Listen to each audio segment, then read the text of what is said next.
Hello. Just a quick update on the long-term test of the stepper motor with the epicyclic 14:1 reduction gear. Well, I got some more motor oil and filled it up to the top. I had thought that motor oil wouldn't evaporate, but 24 hours after I started this test, the oil was at half the level it was when I started. So after I topped it up, I put this cling film over it.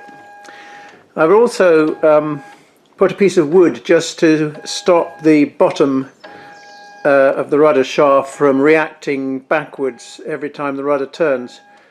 I'd previously said that I didn't think that mattered, but I think it does matter, because if the rudder can kind of scoot, if the shaft can scoot out of the way of the rudder as it turns, then it reduces the force that the oil is exerting on the motor.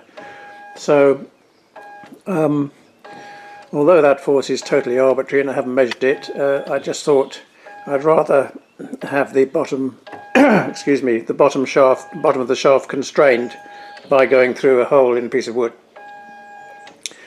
So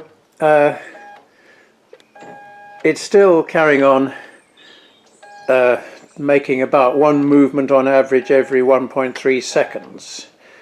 And as of yesterday, we'd got up to 1.3 million movements.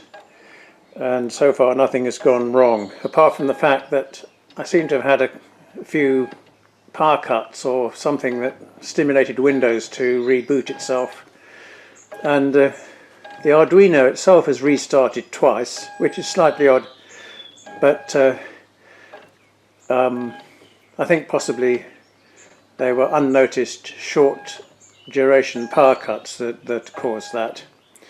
Anyway, it's made me think about adding watchdog timer software to the Arduino to make sure that it doesn't ever go into a state where it sits there doing nothing for the rest of eternity. So we'll come back to this if and when anything breaks.